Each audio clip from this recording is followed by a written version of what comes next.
because you had Americans killing Americans. If you were injured in the war, you were probably going to lose your life because of poor medical facilities. So this great national conflict wasn't caused by freedom for my people and I. But a historian named William Dunning, teaching in the 1890s, re-looked at the causation of the war. And it's those Dunning School historians that attribute it to freedom for African Americans. If you look at the actual causation of the American Civil War, it was caused because of the economic imbalance between an industrialized North and an agricultural South.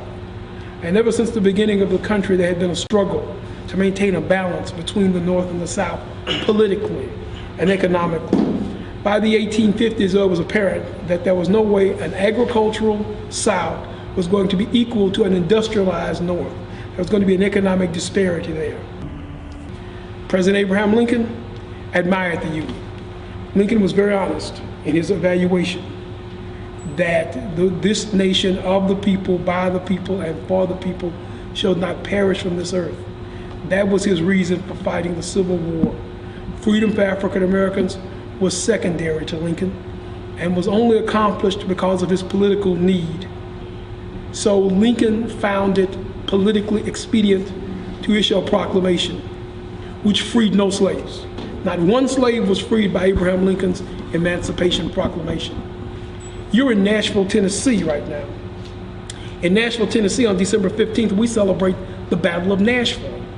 The Battle of Nashville was won by the Union Army, and it was fought by African Americans.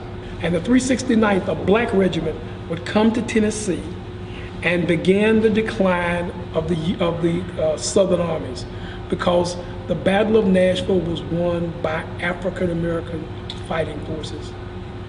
Finally, with the enactment of the Freedmen's Act, of the Freedmen's Bureau Act in 1865, the Union government, the Northern government, would provide funds for education.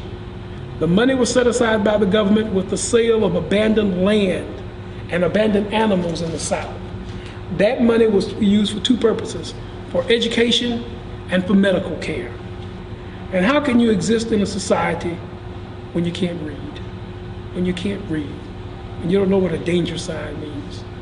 My ancestors greatly wanted to be able to read the Bible because they had been taught that in order to go to heaven, you had to read the Bible. And if you had lived through slavery, you had been through hell. So you sure wanted to charter your way to heaven. So these schools were set up.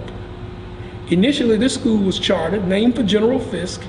It was Fisk Free School for the Coloreds. That was a chartered name. It was a free school for those persons designated as a colored. We opened our doors January the 9th, 1866, at the site of a Union train station. When the Union Army occupied Nashville, they had to build train facilities. One reason that the South had lost the war was its inability to move men and machinery. They didn't have a railway system. You can't fight a war if you can't move men and machineries. The first thing the Army of the North did when it held Nashville was it began to build railroad facilities. And among those, they built a train station. So consequently here, like in Louisville and many cities, we have a Union train station. It didn't mean it was built by people in labor unions. It was built by the Union Army. When plantations were freed by the Army, the young black men were impressed into the Union Army. So the young men were placed into the Army. The older men, the women, the children, were placed in contraband camps. I won't tell you they were as bad as prisoners of war camps, but they were pretty gloomy places. So there was no running freedom. One of those contraband camps had been located near the train station. So these people now were allowed to come to school. They were allowed to attend the free colored school. But the school was formed for my people downtown. General Fisk would allow the barracks to be used. He was the general in charge of Nashville. He allowed the barracks to be used, and the school would take his name.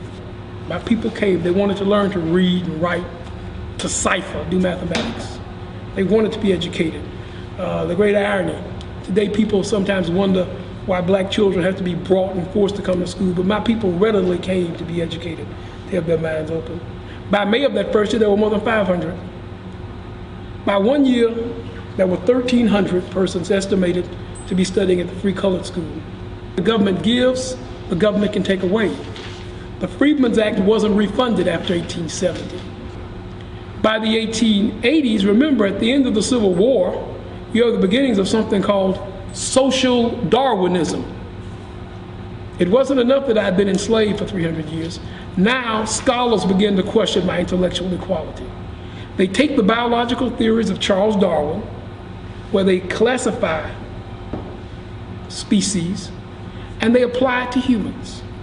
And the classification was something like Caucasoid, Mongoloid, Negroid, Caucasian, Asian, and African. And we were at the bottom of the pyramid. This wasn't coming out of the racist South. This was coming out of Harvard, Yale, Columbia. Social Darwinism.